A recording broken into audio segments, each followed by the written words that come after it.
You're listening to the Wayward Atheist Podcast. Hello, everyone. If this is your first time listening, thank you for joining us. This is a podcast where borders collide, where the gloves are off, where filters are removed, where we tell you exactly what we think about the news, politics, and religion. The Wayward Atheist Podcast is dedicated to free thought, reason, and the pursuit of truth. You can follow us on Twitter at Wayward Atheist, on Spreaker, Stitcher, and iTunes. You can email us at waywardatheistpodcast@gmail.com or leave us a comment on our Facebook page. So without further ado, let's get on with the show. This week's episode of The Wayward Atheist has been brought to you by the crafty freethinker, atheist, humanist, and secular jewelry for those who don't like the idea of wearing a torture device around their neck. Find the crafty freethinker on Etsy and Amazon. Links are in the show notes, or simply Google the crafty freethinker as one word.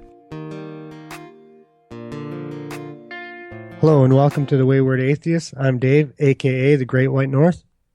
I'm Korrine the Yank. I'm Big Blacky Dave. Well, you'll notice that there's only three of us tonight. We're recording on a Tuesday. I was sick over the weekend and now Edward's sick, so our guest that we had lined up couldn't make it for today. So we'll make it through a show. We'll put something together for you guys. We thought it was important to put something out anyways. Korrine. Yes. You have a massive announcement to make. Massive. Well, I think it's awesome, personally.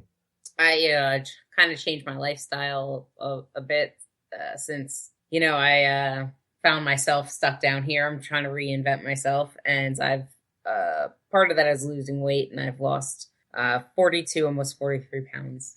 Yeah, that's spectacular. Awesome. Thank you. You're welcome. And Dave was actually my inspiration for that. Oh, shucks. And both of the Daves were my cheerleaders. So thanks, guys. You're welcome. Yeah, let's say a little something. So if you I got overweight and I decided that I didn't like it, so I put a lot of effort into it and I lost a lot of weight pretty quick, just over 30 pounds. If you're in a life situation, it doesn't matter if it's weight or if you drink too much or you want to quit smoking or even if you just want to be cleaner around your house, just do it. And if you fail, try again. It's worse never to try than to at least try and fail. I think that's what I have to say about that. I'm going to say cal in, cal out, baby. Yeah. David's account. I'm a calorie counter. That's how I lost my weight. That's how I've maintained my... That's how I used it. I used the Lose It app. Absolutely. So use modern technology and...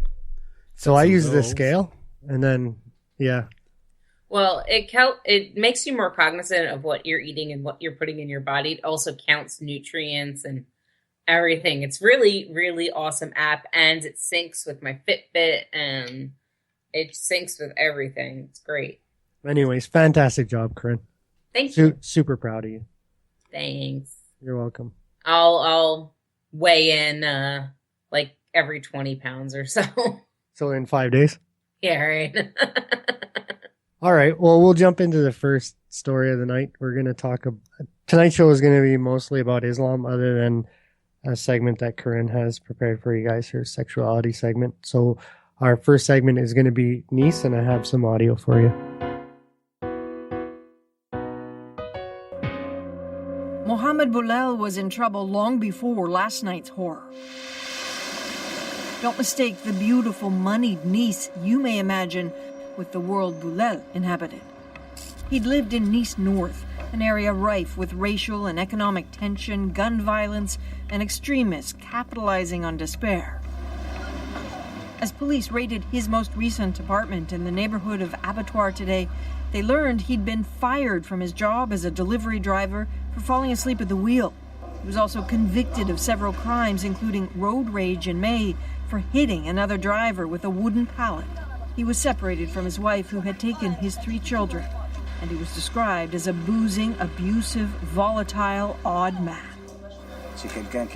He's someone who drinks, who smokes, who steals, said his neighbor. He smoked hash, stole bicycles he'd sell for 50 or 60 euros. So police knew him, but apparently not French or international intelligence services, who claim there were no early indications of links with terror groups. That's even though Boulel did have the familiar resume of a jihadist, of those crooks turned attackers who carried out brutalities in Brussels and Paris and beyond. Anti-terror investigators are now scouring his online activity. L'enquête visera en effet à déterminer. The investigation has a lot to find out about the conditions in which he was able to get the gun he used and the truck he used, said the French prosecutor. And they need to determine if there were accomplices. What investigators know is Boulel planned this.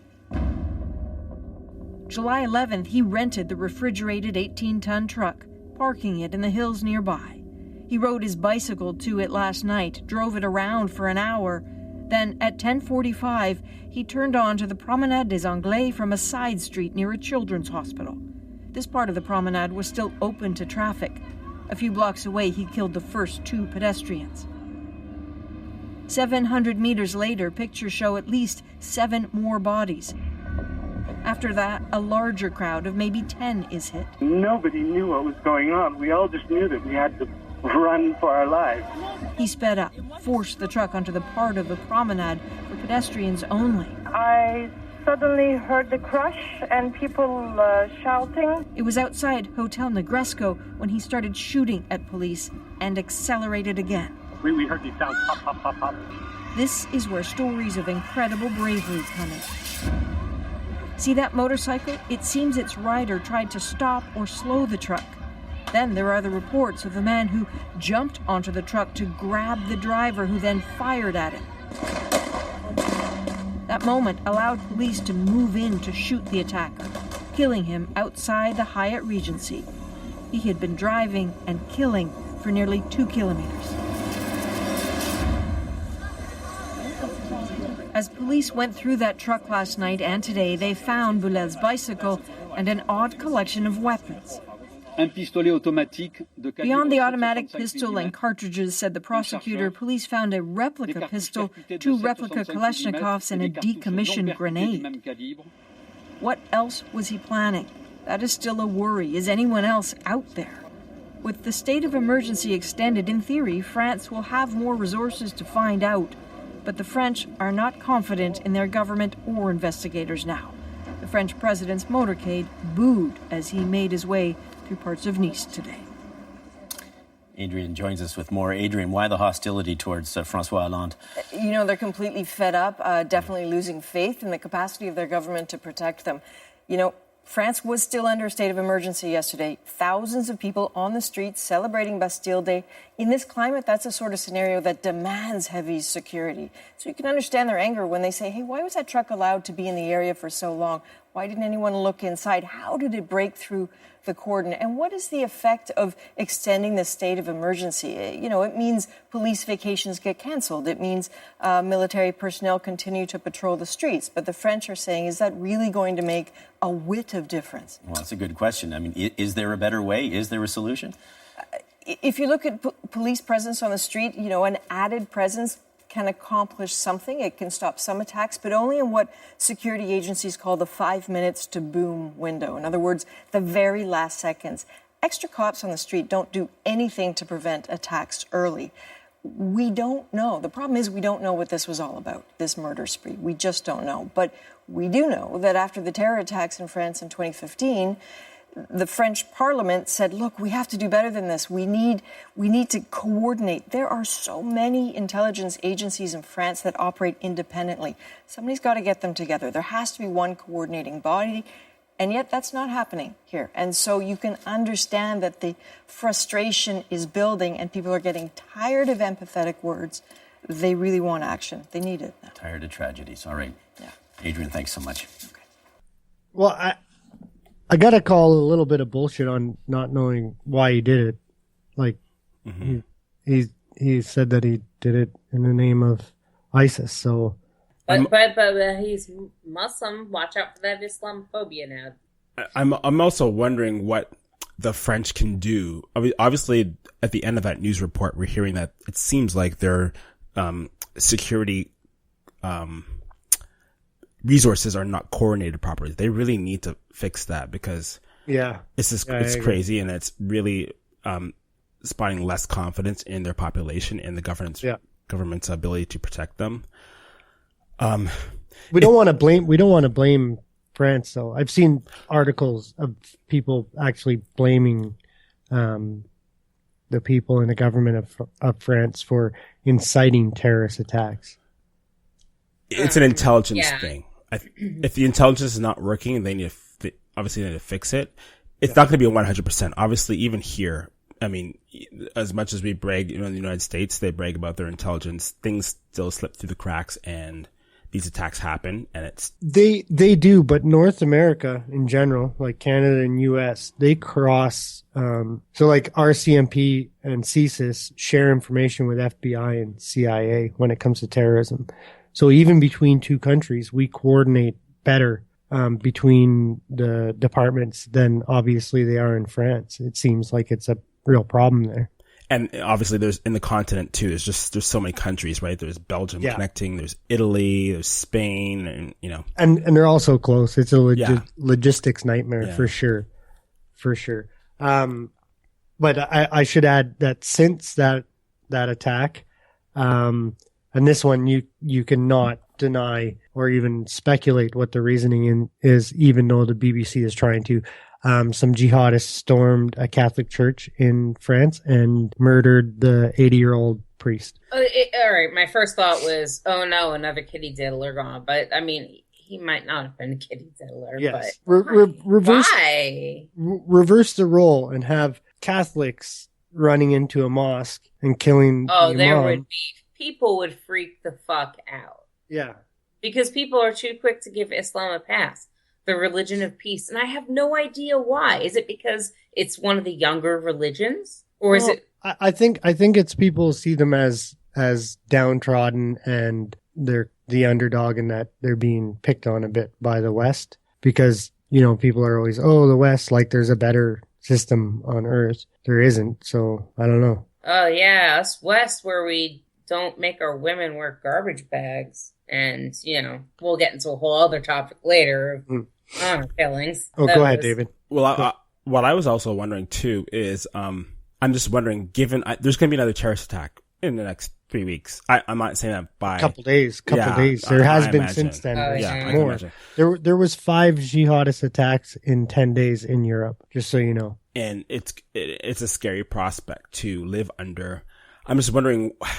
I'm also concerned about like privacy rights and internet monitoring. I'm just wondering, is there going to be a threshold for French people and maybe some other, Western Europeans for if this is going to be a common occurrence? I'm not as worried about the French, because France has always been like, other than, they had their dictator back in the day and they had their kings, but they're kind of like, they love liberty in France. I'm more worried about the German people and what's been happening in Germany, because you don't want Germany to start othering people. And that's been a big problem as, the last few years, just like being afraid, like sacrificing their borders and their security for fear of being perceived as, the regime of the 1930s, 1940s, right? Like you get a sense that. Well, you would think if they just, maybe vetted them better. There's just a lot of stuff going on over there in Europe, and it just seems like a really, I don't know, kind of scary time where there's just so many more attacks, and not in the US, but abroad. So let's just make this segment about the EU in general, like the atmosphere, the terrorist attacks, because this is multi-nation terrorist attacks. We won't specifically just stay on these. It's a tragedy. A lot of people lost their lives, but since that attack, there's been a lot of stuff going on. And in Germany, there's been attacks from the refugees. And, a pregnant woman was slain by a refugee. The guy that committed the terrorist attack at the mall was a refugee. And then a doctor was caring for somebody at the hospital, and a gunman that I can't substantiate was a refugee, but word is from officials there was a refugee. So you guys know Dre, right? Yes. That was on the show. Okay, so I spoke with Dre today, who's in Germany, because like for me, Germany has a population problem. Their population has been falling for a long time. So I think that they let all those people in unvetted to try to kind of cure their population problem. But when you let unvetted people in, it's not the safest action for the people that are already in your country. So you're kind of, saying, I don't really give a fuck about your safety. So I asked him how the German people were taking it, and he wrote this. The people, German and EU citizens that I am in contact with, blames Merkel. Merkel is the prime minister of Germany for the open invitation to refugees. They are extremely critical of her and the government right now. I'm even starting to hear anti-Islamic language, like they all should, or those people.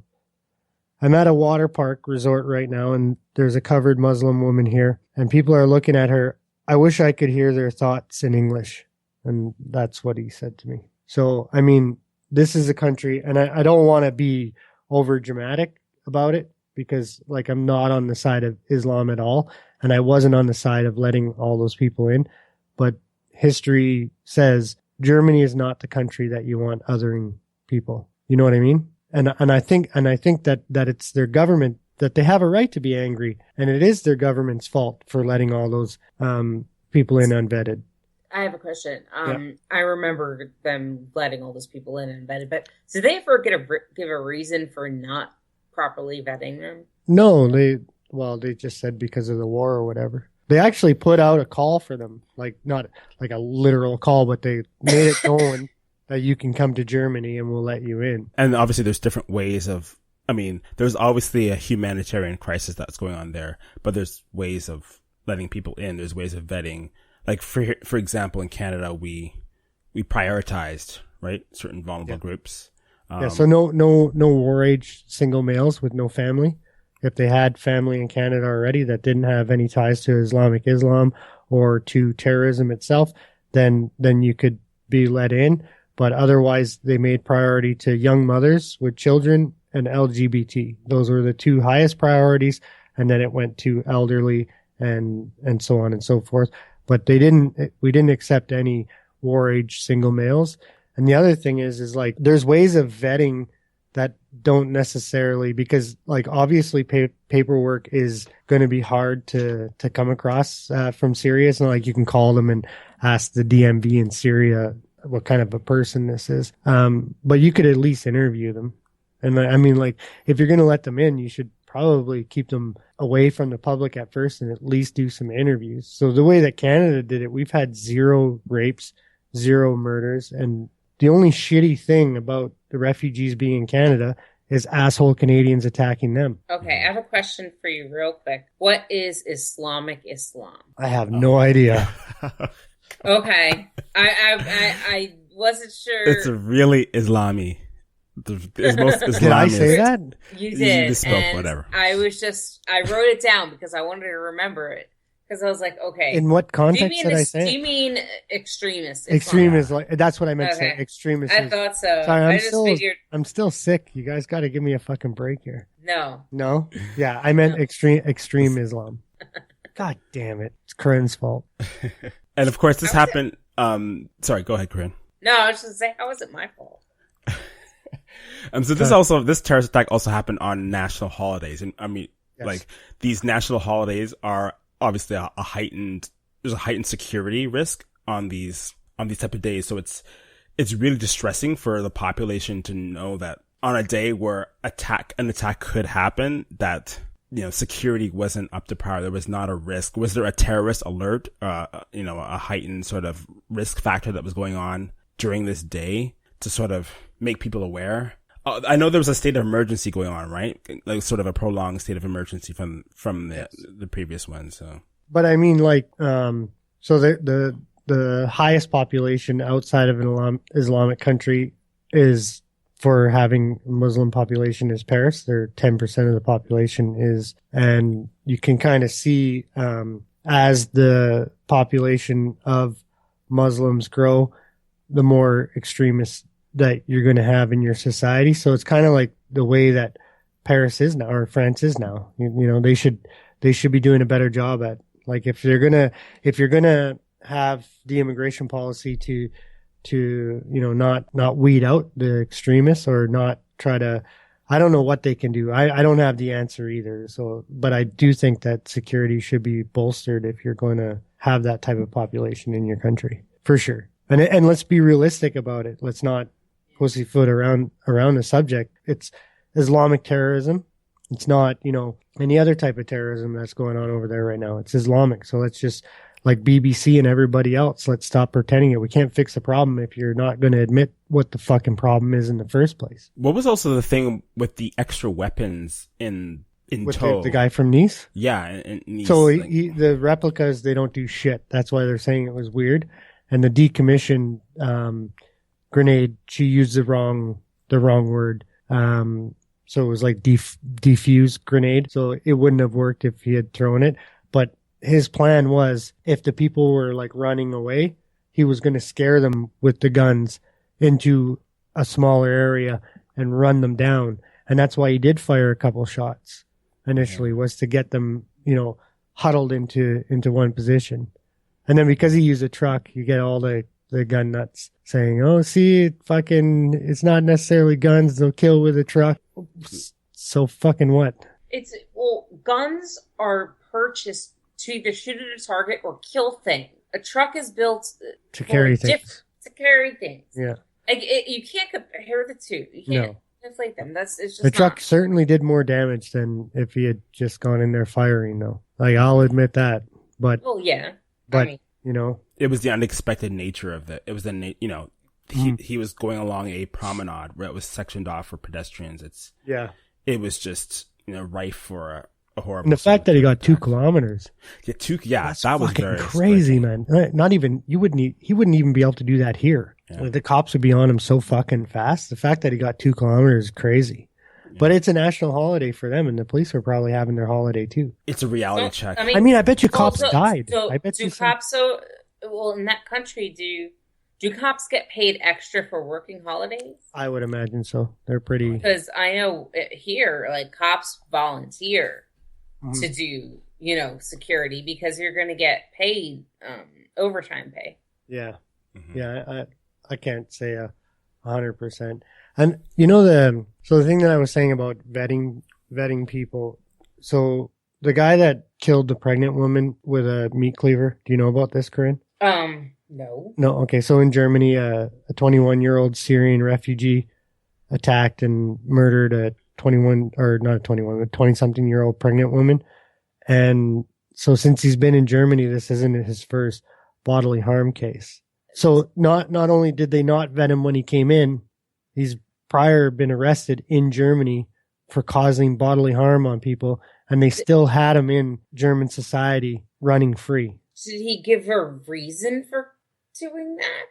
He was in love with her. And they let him back on the street? So he attacked somebody prior, and they let him back on the street. So they knew that. They knew that he was violent. They let him in unvetted. He's in Germany. He's arrested for causing bodily harm. And instead of sending him on his way or locking him up, they let him back out on the street to live in society. The guy that owned the place where the government got him a job said he's a super weird guy. You know, he's always talking crazy shit. And then he killed a woman that was pregnant with a meat cleaver. So not only did they not vet the people, but they let violent offenders back on the street. And as we did that show on our old podcast about what happened on New Year's Eve in Munich, they made excuses for it even and hid it and vetted the girl that was raped and, you know, said it was a migrant that had raped her. This is why I truly believe that they let those people in to bolster their failing population, because they're like, economists say, not me. So economists say that Germany cannot sustain the economy it has with the population decline that it has. So they needed to bolster their numbers. So they let all these people in at the risk and the cost of the citizen, and then expected women to placate to Islamic values. Like they told them, you know, don't wear a short skirt, don't talk to men alone. So Wait, they told their own citizens to do that? yeah, they told German women this after Munich. A female mayor who called herself a feminist told her. Oh, I heard about that story. Okay. Oh, that was real? That was real. It wasn't. I thought that was a satire story. No. They even made pamphlets for it. Oh, that's fucking bullshit. Wow, I scrolled right past that. Yeah, no, they have a lot of answering to do. I don't think they will. I don't think they will, but they owe their citizens some serious. And so they're making it so that the far right in Germany, because it's under the surface. We talked to Dre about it. He said it's there. Like, I don't know if you guys remember that conversation that we had with Dre on the show. He said it was, like it's not out in the open, but there are still some people that believe in Nazism in Germany.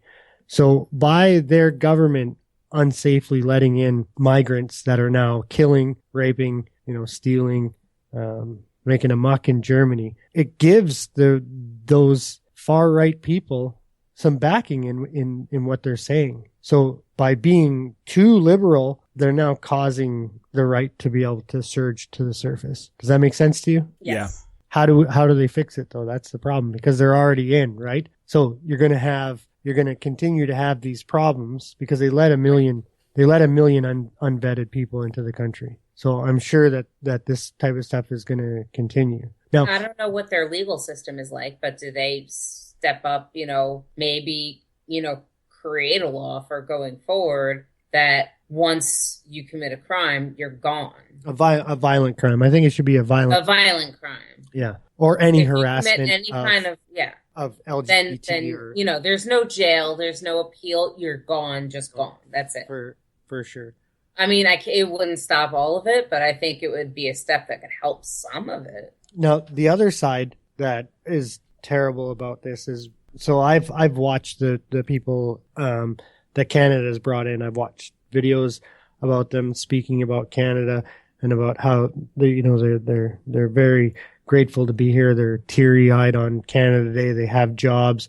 They're trying to make this their new home. They're being productive citizens. So that at least 3/4 of that population that was led into Germany is like that. But now they have these people that are pulling attacks, murdering, raping in Germany. And again, they only have the German government to blame, because it's the German government that didn't vet them. So those honest, hardworking, good-hearted Syrians and Iraqis that came in probably would have made it through the vetting process. And now they're being looked upon like murderers, thieves, and rapists because of the fact that Germany didn't vet.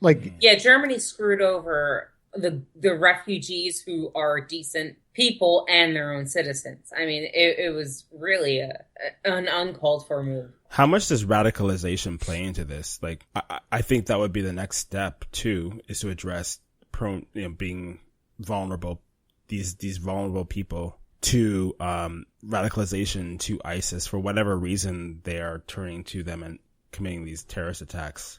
I tell you what, if Trump gets elected and has them all put on a register and all that, it'll be a lot easier to radicalize a teenager when they're being treated like, second-class citizens. For sure.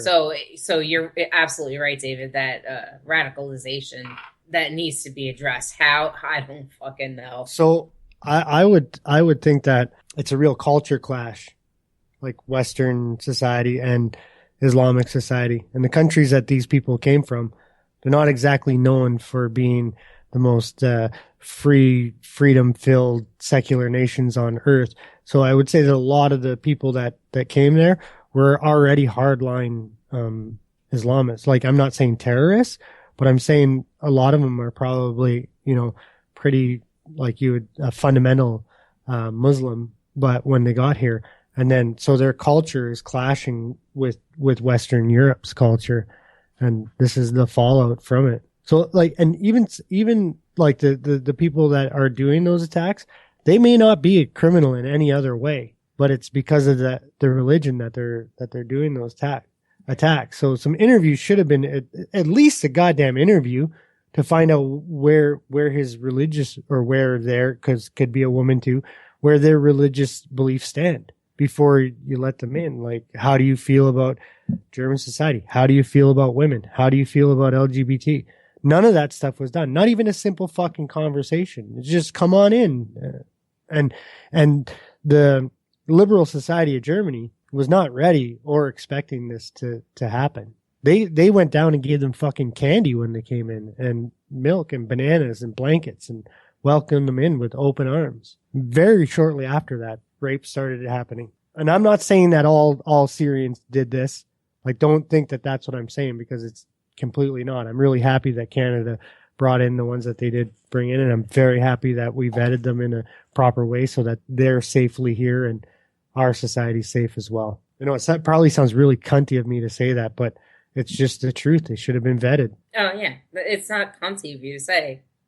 They should be fucking vetted, because whenever there's a global disaster, there's always going to be people that try to capitalize on it. And that's just, looting after a major, storm, or, know, there's people that are going to be taking advantage, and vetting needs to be done. Yeah. And then the refugees that are already in Germany, and the ones that are already in countries like Scotland took some in, we took some in. People are going to stop taking them in because of the fact that Germany took in so many unvetted, and now you're having terrorist attacks. Other countries aren't going to want to take in refugees because of this. Yeah. So they fucked over the ones that are trying to escape Syria and Iraq right now. Like, it's just a big fucking mess, and Germany's to blame.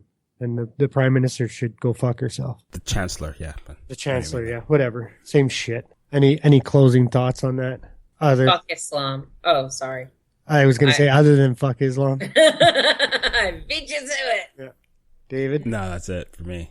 That's it for you. I hope I didn't come across too like anti-immigration, because I'm totally not anti-immigration. I'm anti-Islamic for sure. Like, I've always said that. I have no problem with saying that. Fuck Islam, and I truly believe that if you get the more the population of Muslims or Islamic people grow, the louder and more boisterous it gets. And this is what happens when you have a lot of people that practice Islam in your countries.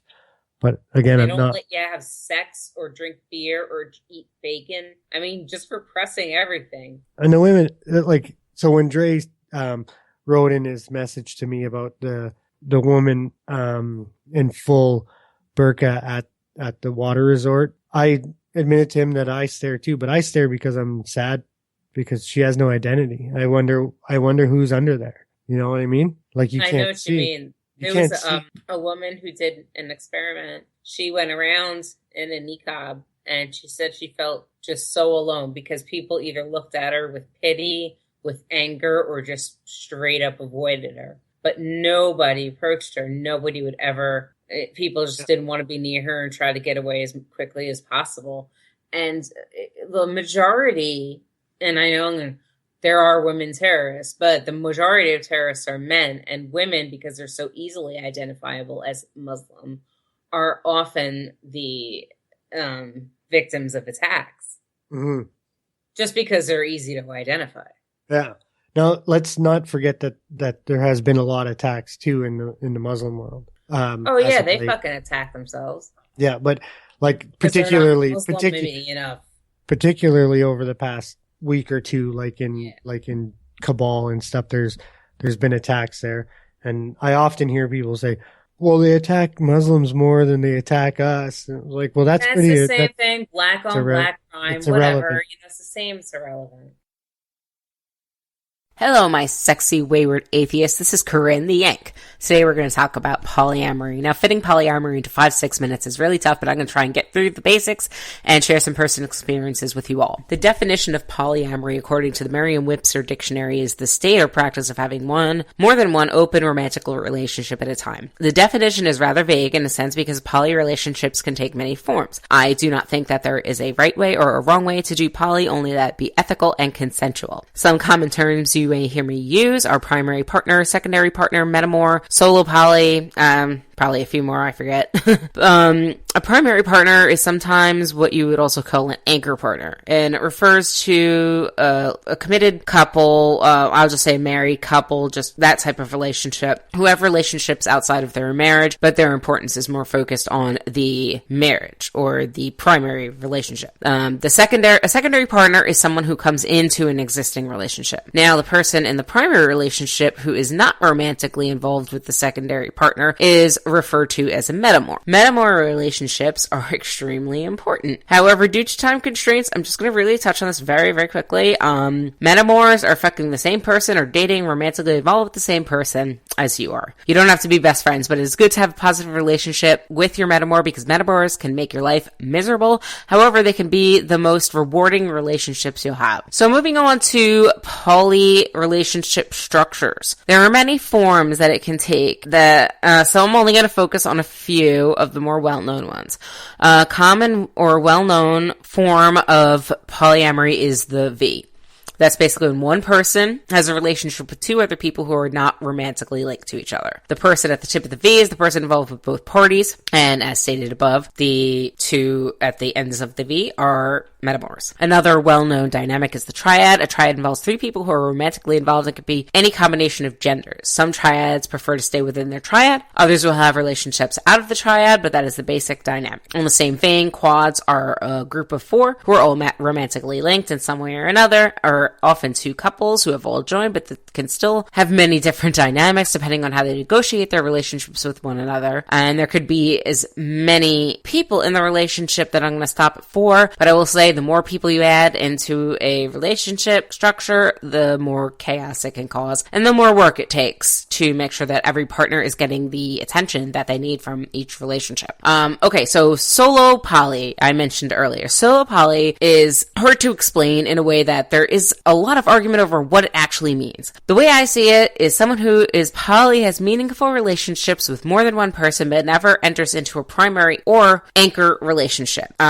I identify as solo poly. So aside from the one time in high school and once recently, I've never been in an anchor relationship. I've always had people that I love, and I do not feel that being mostly secondary partner to multiple people in any way decreases the meaningfulness of these relationships. In solo poly, one of the criticisms is that we just do it to have sex with multiple partners. First, to say, what the fuck is wrong with that? God, sex is great. Second, some people are just not that interested in having their lives so intertwined with someone. So I know the description leaves much to be desired, so I'll leave the rest of that for the Q&A. So moving on. Okay, so we have an idea of what polyamory is. However, there are those who don't know what it is and assume it's an excuse to cheat. I want to be clear. Polyamory is ethical non-monogamy. There is honesty and communication in poly relationships that monogamous people could learn from as well. Cheating is a whole other thing. Cheating is there's no consent from the party who that is being cheated on. So why not just be open and honest about it, and we'd all be a lot happier for it. Okay, changing gears. I'd like to talk a little bit about biology and evolution. I'm not citing a source here because mostly I'm lazy and I just based everything I say about this stuff off what Darrell Ray says. So check out his book, Sex and God.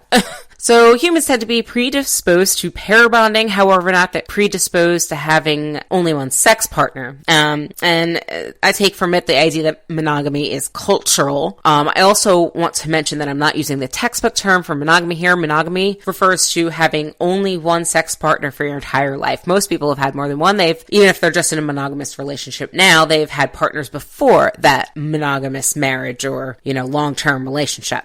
So I've actually hoped to get Darrell Ray on again to go a little bit further into depth on those types of relationships, but I wanted to make it clear that polyamory is not something made up by humans to have sex with multiple people, as many primates pair bonds and yet have multiple partners, both heterosexual and homosexual. Sorry, Pastor Manning. Anywho, moving on. One of the important things I'd like to bring up is jealousy. How can you deal with your partner having, fucking out the person? Well, first, jealousy is an emotion. Guess whose jealousy it is? It's your emotion and not your partner's. Some people cannot handle the jealousy and prefer monogamous relationships, and that is absolutely fine. But even the most experienced poly folks have jealousy issues because you never know what's going to trigger jealousy because it is an emotion. I'd like to quote one of my favorite poly activists, Minx, from the Polyamory Weekly podcast. She always says, "Own your own shit." To me, that speaks volumes. Figure out what it is specifically that is making you jealous. Are you scared of losing your partner? Scared that they will like the other person better? Whatever it may be, it is an emotion and you can learn to handle it. So polyamory for me is very natural. I love all of my brothers, nieces, cousins, etc. I love them all differently. Do I have to pick one? No. I go to my oldest brother for deep intellectual conversations. I call the younger one to talk about sports and who could say the most inappropriate dick and fart jokes. I go to cousin, I'll say B, when I have an emotional crisis and need someone to listen to me and make me laugh and forget whatever there was that was bothering me. I approach poly much in the same way. I love being in relationships. Companionship is amazing. NRE is amazing. And however, I can't get everything I need from just one partner. As I mentioned in my first segment on BDSM, I am a submissive in bed. I have always had partners that I love deeply and who I have wonderful times with, great sex, and just in general get along really well, but they won't do anything in bed to hurt me, even if it is what I want. So sometimes I have to find a play partner, or preferably get into a relationship with my dominant submissive relationships. I prefer to be in a actual relationship with the person because I need to trust that person. So should I give up all BDSM, something that is very defining in my own identity, because my partner doesn't do it? No, because I have my own bodily autonomy. So I can't speak for everyone, but I can say that not one person can give me everything I need in a relationship, nor should they have to. I love all of my partners in different ways. So if you're looking to learn more about poly, sorry I had to speak so fast. I was trying to keep this segment short. So I recommend Polyamory Weekly, Secular Sexuality with Dr. Darrow Ray, and the Multiamory podcast. Also feel free to email me directly with questions, corrections, criticisms, or comments. If you have an awesome poly story to tell, please send me your story and I may play it on the air, read it on air, and please make it as dirty as possible so we can make our lovely ex-Mormon Ed as uncomfortable as possible. So I got some feedback last week that I should have something culturally relevant for people to relate to. I'm going to play a clip to end this segment from the show House of Cards. Those characters are not the nicest people. However, the discussion about relationship needs in this clip really drives home my point about multiple people filling multiple needs. Thank you for listening, and I'll be back with another segment whenever the fuck I feel inspired. Bye! He should stay on. No. Not as your speechwriter. Well, I mean, yes, to the rest of the world he can be our speechwriter. But that's not why he should stay on. He should stay on because he can give you things that I can't. Look, Claire, we've been a great team. But one person cannot give everything to another person. I can't travel with you. I don't keep you warm at night. I don't see you the way he sees you. It's not my permission to give, but you'll do what's right for you. But I want you to know, if you want it, I know you'll be careful. And I'll be fine. I mean, if we're going to go beyond marriage, let's go beyond it. My first question is, how often do you think that there is a relationship in which one of the partners is kind of coerced into the poly lifestyle? How often do I think that happens? I can't even speak to that. I know. Have you come across it? I've come across it through listening to podcasts, but it's not something I've come across, because I won't date somebody who's never been in a poly relationship, because I'm not a teacher. I don't want to teach people. I don't have time. So I don't have a lot of experience with, I guess, people who aren't familiar with it. But I could see people maybe being coerced into it because they're scared to lose their partner, but it's not something I personally have come across. So we discussed polyamory, and often we hear lots of different terms. We hear the term polygamy, the right way to pronounce it. Yeah. Polygamy. Photography. You're like Pokemon-y. Korrine, did you want to articulate maybe the difference? Like, what do you think, in your opinion, what are the nuances between polygamy and polyamory? What sets them apart? Polygamy is having one or more husband or wife. That refers to marriage. all right, I'm going to mix them up and somebody's going to email and say, and it better not be you, Rachel, that I fucked this up, but I'm going to try and do this without Googling it. Polygamy is all encompassing men and women being able to marry both. Polygyny, one of them, all right, who cares? One of them is, only woman marrying multiple men and vice versa. Mm-hmm. There are different terms and it refers to it. Polyamory is basically ethical non-monogamy. It's like, it's a choice to be able to, you can't help who you love. So it's a choice that you make to, if you find yourself interested in somebody, then it doesn't make you love the person you're with any less. It's just, you also love that person. In those relationships, in the polyamory relationships, is it open to, you can have sex with anybody, or you can only have sex with this third person that's in your relationship? How does that work? That's a whole can of worms. A lot of people who first start poly have rules, and there are certain rules regarding sex and falling in love, and it's just, I despise rules, like I despise hierarchies. But if you make the rule within, say, a triad that you're only having sex within the triad, then that's one of your rules. And that's, if you want to go outside that triad, you have to discuss it with the triad, if that makes sense. Mm-hmm. It's all about the bounds that you set within your relationship structure that's going on, right? Like, what your boundaries are. Like, especially also because you can have different relationships with different people. One could be a purely sexual relationship and it's a fulfilling relationship. And one may not be as sexual, but it's fulfilling, I guess. Do you find a lot of jealousy? Okay, just say it's two women and a man, or two men and a woman. Do you find a lot of jealousy between the same sexes in these types of relationships? I think it depends on the structure. When you're looking at a V where there's one person and they're both with, that one person is with each person, but so the V as opposed to the triad.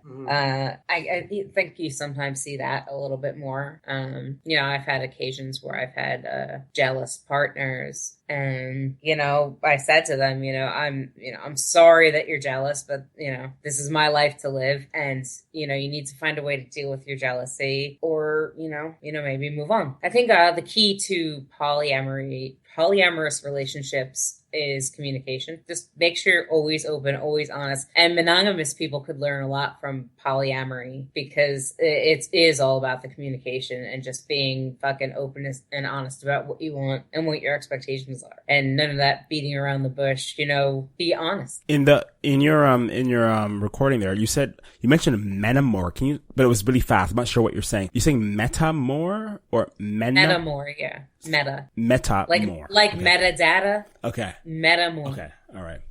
And the metamor is, can you just refresh that and what that is again? So, it's one of my partners.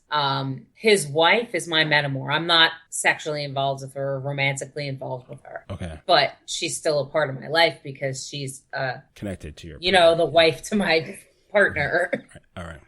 Makes sense. So how would she have her own partners on the side? Like, how is she okay with him going out and getting? She has two boyfriends. Oh, okay. I was gonna say it's a little unfair over there. No, she has two boyfriends. Okay. Okay, this is gonna sound awful. So in one-on-one couple, we'll just say in a two-person couple, everybody knows there's relationship drama. Is it tenfold when you start adding more than one person in a relationship? Because there's enough with two people. Well, I will say this. When you're new to it, yeah, it could be a little difficult to navigate. But the biggest thing that you're going to hear from anybody with any experience in polyamory is that communication. Polys communicate better. Now, if you're getting above 4, 5, 6, to me, like, that's completely foreign. I would never want to be in that kind of setup. I don't know how that would work. It's just kind of completely foreign to me. But I've found that for me, it's less drama. But I don't really like being in a primary relationship. So kind of works out for me that way. Do you find that they're the same question that I asked you during the BDSM one?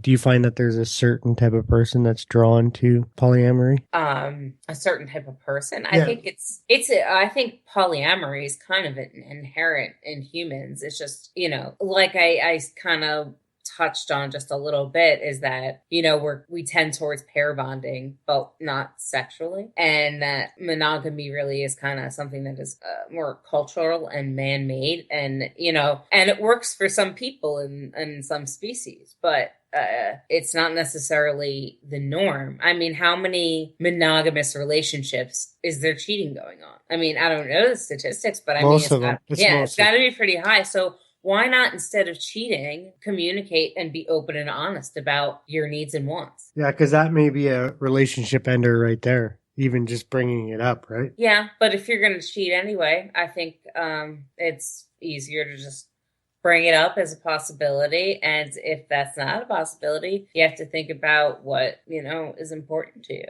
To me, like, I meet so many people and I have so many awesome experiences with different people. And I don't want to, you only live once. It's not like I'm going to go meet all these motherfuckers up in heaven later. I just want to have the life experience of being able to explore what I want to explore with who I want to explore with. You're right. You won't meet them in heaven. You're all going to hell. Yeah, it'll be a lot more fun in hell, though. You'll be there. Yeah, I'll be the first. I do have a question. If any of our listeners had shown interest in having this type of relationship or wanted to get involved in this type of relationship, where would you find like-minded people?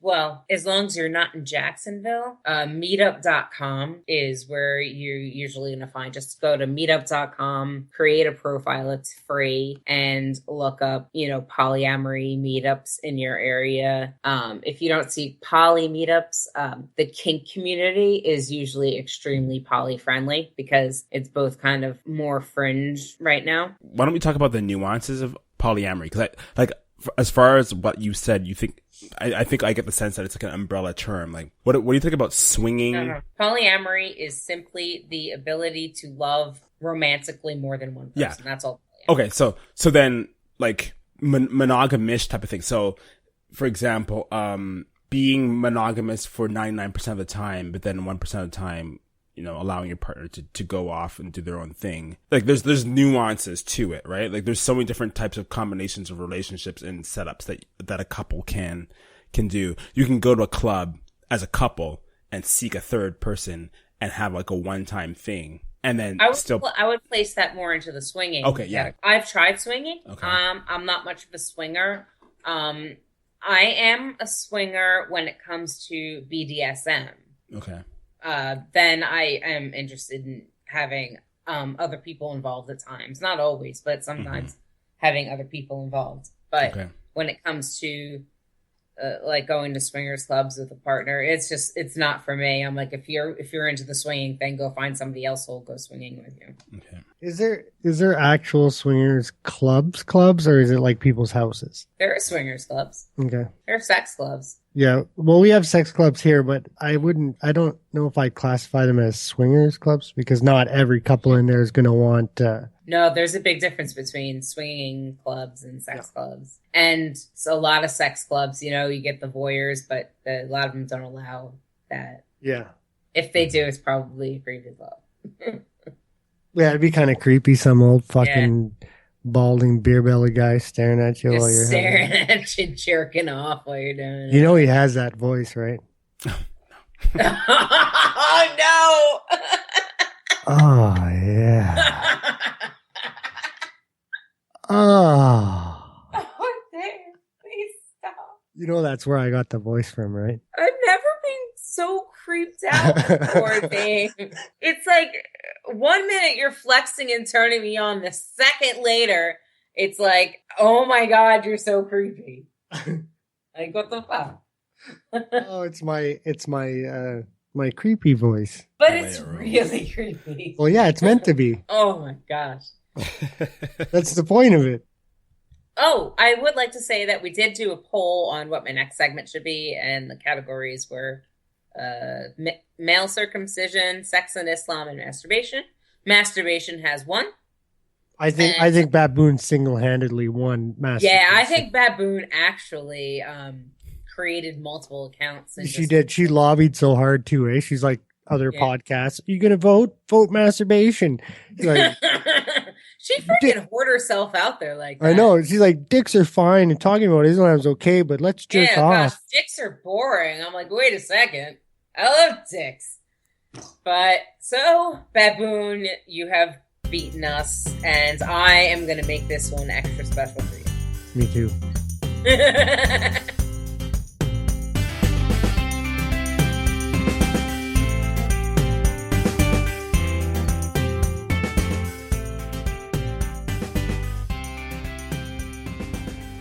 Pakistani Instagram starlet murdered by brother in honor killing. Kandil Balak is known by her thousands of followers online as the Kim Kardashian of Pakistan. One glance at her photos and it's easy to see why. But on July 15th, the 26-year-old was murdered by her brother after she refused to stop posting her provocative photos. Balak, whose real name was Fuzia Asim, was at her family home in Multan City. Her younger brother, Mohammed Wasim, said for some time he had been receiving photos of her from friends, so he finally decided to do something about it. Around 10:45 that evening, Wasim drugged his sister, and once it kicked in, he then strangled her to death. Wasim said he did it because she was bringing dishonor and shame to his family through her revealing photographs. He even admitted, quote, "I am a drug addict, but I was in my senses when I murdered her and I accept it with pride." Pakistan is a deeply conservative Muslim country where honor killings are more common than most places. The murderers, often relatives, can sometimes walk free because of a law that allows the family to forgive the killer. Kandil Balak was on the record as being against the patriarchy of men in Pakistan and claimed she wanted to offer a positive message to girls who were forcibly married and continued to sacrifice. Her funeral was held on Sunday.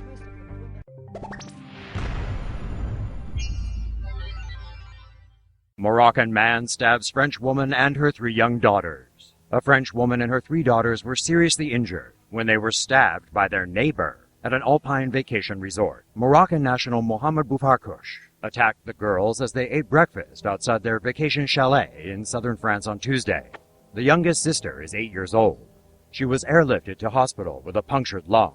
An initial report said Boufarkouch attacked the girls because they were scantily dressed. The 37-year-old attacker used a small folding knife. The eldest girl is 14 years old.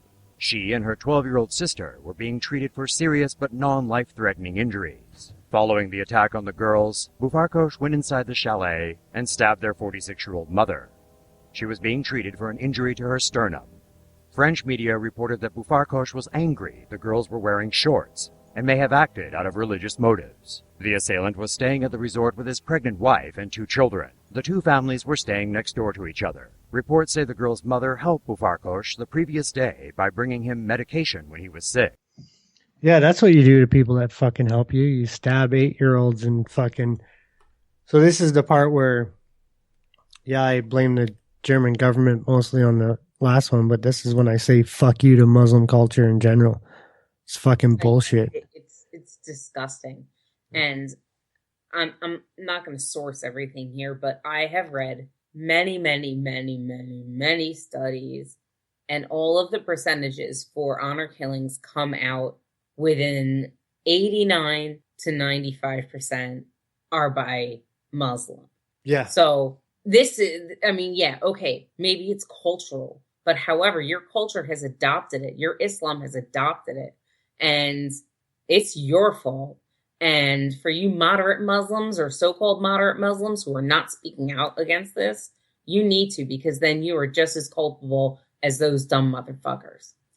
What gives you the right to kill your sister for wearing some revealing clothing on a Snappy or whatever, Snapchat, whatever the fuck it is? Like, what gives you the right to take someone's life and then the family will forgive you for it? It's okay, because it was a girl. And yeah, guys get honor killed too if they're suspected of being gay. It's such a disgusting, horrific religion and I hate it. I'm not saying I hate all Muslims. I'm saying I hate Islam. So when I first moved to Ottawa, we were living in an apartment building, and there was a mall attached to the parking lot of the apartment building. And we were woken up by the sounds of pop, pop, pop. But we didn't think anything of it. We thought it was fireworks or whatever.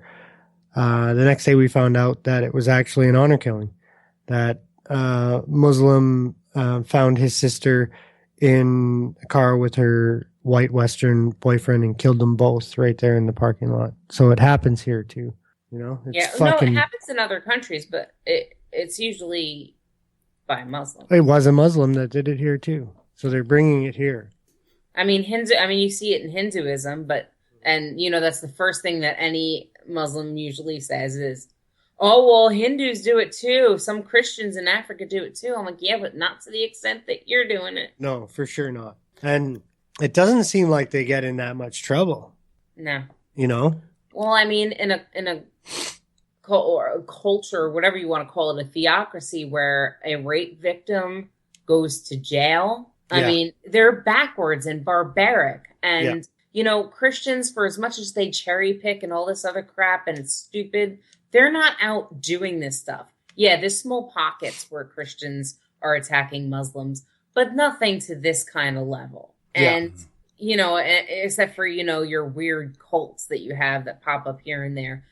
Islam is a major Abrahamic faith, a major world religion, and there is a problem with it, and it needs to change.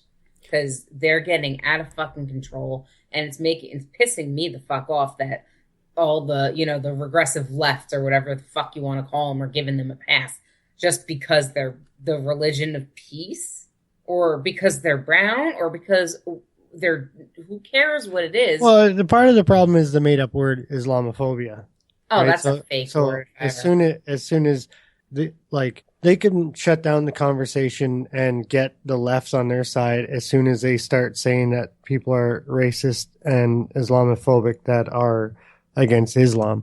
But I mean, they need to admit that these fucking problems are here that are inside the religion, like honor killing. They need to admit that it's a fucking problem and do something about it, because it goes hand in hand with putting, taking away a woman's identity, because they're not the same as a man to them. It's a possession, and it's it's a piece of jewelry. It's nothing to them. It's just worth bullshit. less than slaves were during the transatlantic slave trade. There were 3/5. Women are worth less than livestock in some areas. It takes 3 women in the court of law to match one man's eyewitness account. In Islam. No, it's usually, for most of them, it's 2. 2, okay. Isn't it? I thought it was 3. But anyways, doesn't matter. I don't know. It's Semantics. 1 because the one woman might forget because she's a woman.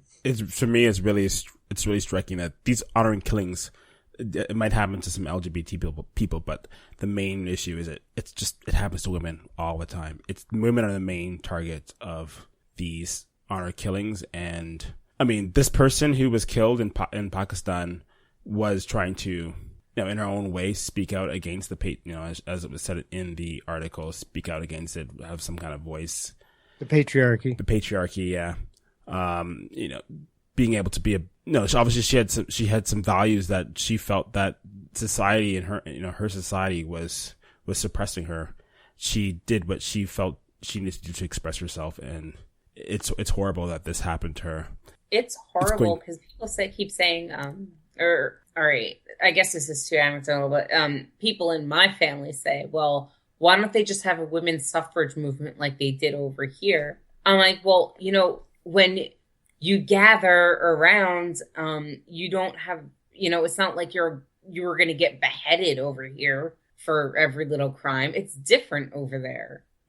Here where you would get thrown in jail for, a month, over there, you get stoned to death. And it's not just the men that are, it's like some of the women do this shit too. The female circumcision. A lot of times it's the woman that's doing it to them. Oh, FGM is a whole nother topic. And I'm actually going to end up doing a segment about that one day. Voters be damned. Baboon be damned. That's right. Baboon. I would say comparing this person to a Kim Kardashian is bullshit too. right? In what way? Okay, so you have a person in the Middle East that is fighting against the patriarchy, taking a risk, putting photos out there to try to better the next generation of women compared to a fucking non-talented person that did a sex tape that is not bettering anybody but herself and her pocketbook. There's a huge difference, and she should never be compared to her. Oh, yeah, I completely agree with you. That's just a disgusting comparison. That's just my opinion. But I feel as a woman, I just want to say, I mean, just the thought of having to walk around in what is essentially a cloth garbage bag in desert heat, like what the fuck? And black too, and it's black too. It's not like it's white. And so what? Because men can't control their urges, so that we have to cover up. How about you control your fucking urges?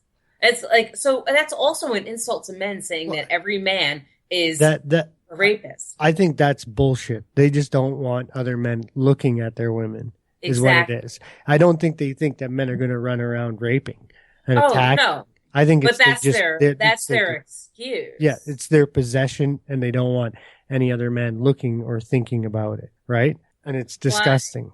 Yeah. Well, I told you that I had started that, fake account on hellahell.com through Tor, and I had gotten an email from a guy who sent me what was basically the ISIS handbook on handling your woman. Oh, nice. And it was almost, part of it was verbatim, and about having 3 layers of veil over your eye and only showing one eye and only absolutely necessary, not moving too much so your clothes might, show a ankle or curve of a hip or something. So I hope you ran like hell. Oh, no, I'm totally fucking with him because I want to, and I reported him for having a possible ISIS profile. But no, I was doing this as kind of an experiment because I just wanted to see what kind of wackadoos are out there. And there are some wackadoos out there. I have people who want me to move to Syria with them. Syria? Like, what the fuck would I go to Syria? Let's join the Johnny. I'm like, okay. I'll get right on that, you fucking dummy. Jesus Christ. Oh, well, it's entertaining. And it's actually for a project I'm working on, so. Cool. Would you say that it's more often siblings that, I don't know if you know this or not from the reading that you've done, is it mostly siblings that carry out these honor killings, or is it the parents? I would say it's usually a male guardian. Okay. A father. Because, if you look at Saudi Arabia, the guardian could be, women, their son can be their guardian. The kid that came out of their womb can be their guardian. So it's, it's usually a male, for the most part, it's a male guardian, unless they do it as a public stoning, just like a street trial. Yeah. Everybody come around. We're about to stone our daughter to death. Join in, everybody. Yeah, that's fucking crazy. And we're supposed to accept it. We're supposed to accept other cultures. Fuck you. I'm not accepting that. Go fuck yourself. I watched a video where this woman was walking. I couldn't translate the Arabic. It was too fast for me. But they basically held a street trial, put her on her knees. It looked like her headscarf had fallen off a little bit. And they shot her. Yeah, I watched that. Shot her. Yeah. They fucking shot her. Yeah. This woman is walking down the street, minding her own damn business, and these people think it's their fucking right to just end her life. Yeah, that was in ISIS territory is where that happened. I hate these fuckers. I really, really hate these fuckers, and I don't care. Send hate mail to me. I'll argue this to death with you. Fuck Islam. Fuck it in his regressive fucking puckered up asshole. For real. Islamophobia, my foot. And my ass.